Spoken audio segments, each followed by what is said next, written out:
Hello, my lovelies. Happy Monday. Aries, this is going to be your week ahead. Just know I'm making some adjustments to the channel, so you guys will not have a ton of videos up this week. I'm diligently working on some other things like the podcast. So you guys, we're going to have your daily card and your weekly reading, and that might be it until the weekend. So you might have a weekly message and a weekend message. Maybe if I have time, I'm going to throw up a couple other readings, but for now, this is what we got. So Aries, let's see what's going on for you in the next 7 days. We will be, let's see, so Mercury would be direct at the time that you see this. Let's see what else. We're in Pisces season. There's going to be Mercury retrograde in the month of March. And I think it starts like the 1st or the 2nd of March for you, Aries. And so you have like kind of 2 retrogrades back to back this time. So you could feel like you're kind of treading through frozen molasses, wading through a lot of concrete, because I feel like what's happening is you're almost in like this holding pattern for things to change. So it's going to be really important for you that you don't get ultra frustrated. I feel like Pisces and you are really similar in a lot of areas, so I feel like it won't be near as bad as the last retrograde, only because Cancer maybe brought up a lot of wounding, especially around home and family. So let's see what's going on. You are going towards an awakening. I feel like for some of you, you already realized that. You've been dealing with that for a long time. So there's something going on within you, right? Like something is happening internally. There's some sort of changes. It might awaken some passion for you as well.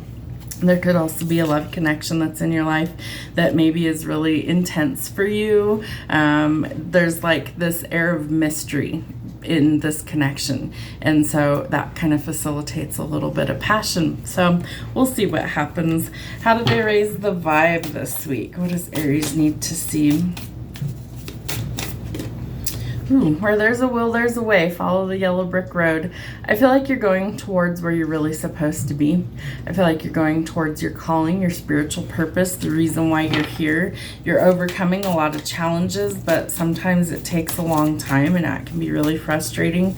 So know that whatever frustrations that you are facing, I feel like you're going to come out on top, because you're called here on a mission. So there's something changing within you. I feel like that's gonna kind of lead you to that place in your life. And if you're very unsure of that, I do have a podcast coming up about your calling. So check that out. They air on Sunday evenings. There's a whole playlist here called the Black Sheep Society podcast. Check it out. All right. You are making a decision about the future, kind of which direction you want to go. For some of you, it's towards your calling. For some of you, it's towards a wish fulfillment. I do think that you're going to get there, right? You're going to follow your dreams, follow your passions, follow the yellow brick road, and you're going to get to the good life, which is where you really want to be anyway. I do think there's a reason to celebrate, and part of your mission work is going to make you feel really excited. There could definitely be a lot of things changing for the better. There could be birthdays, anniversaries, parties, but positive celebrations. There's also communication. Could be about love and a wish fulfillment. And I feel like for some of you, maybe you are actually going towards a fresh start, a new beginning, and a ton of happiness, as well as the potential for marriage. I do think you're building your legacy, and I feel like some of that has to do with your purpose and your calling, but you're gonna be a rich bitch. So I feel like you will have a huge reason to celebrate.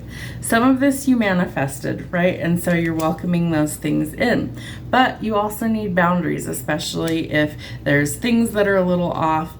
I do feel like some of you are traveling, moving, or relocating, getting out of conflict and chaos, but you hold the key to that. You have to realize that if it's not working, you yourself must do something to change that. What else do they need to see? All right. You really need to tap in and trust your instincts and intuition and divine guidance. The High Priestess is all about how we really need to tap into that hidden wisdom, that it holds all of the knowledge, all of the secrets, all of the things that we need in order to actually thrive. You might have more money coming in, some sort of abundance coming in. Maybe that's the wish fulfillment, but there's money coming. So some sort of divine wish is also being granted. and that leads to another decision.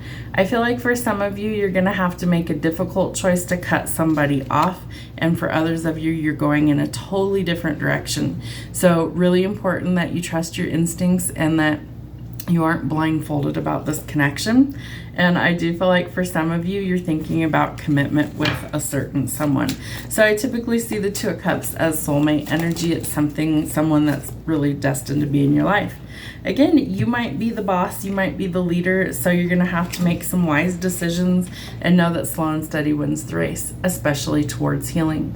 So whatever healing you need to work on, I feel like you have to put in the work to get there and say no to collateral damage. We're not going to stay in survival mode. Put in the work where it's required, whether it's around money, a job, a relationship, or anything else. I do think there is this manifestation for new love, and I feel like an unexpected offer is either coming for you or from you. But there is some truth or clarity that's going to be shed, and I feel like the boundaries are what kind of helps you to realize what is working in your life and what really needs to change. Again, we have communication. I feel like you might hear that either travel plans have opened up, or that you're trying to relocate and you're waiting for all your ducks to kind of align, and I feel like it's going to come in quickly, leading to love. So I do think that there is potential that you are interested in a water sign, a Cancer, Pisces, or Scorpio. I do think that this person would be kind of a good match for you, almost that they kind of tame your fire a little bit. But, you know, fire and water make steam, and we have the Passion card. So I do think that there could be quite a bit of chemistry between you and this other person. The question I have is, have you done enough of the healing work to be ready for that? Because I feel like one or the other of you is really interested in commitment, and the other one's still kind of working through some things. So it may be time for you to follow your mission work, and it could be time for new love to enter. Have a great week.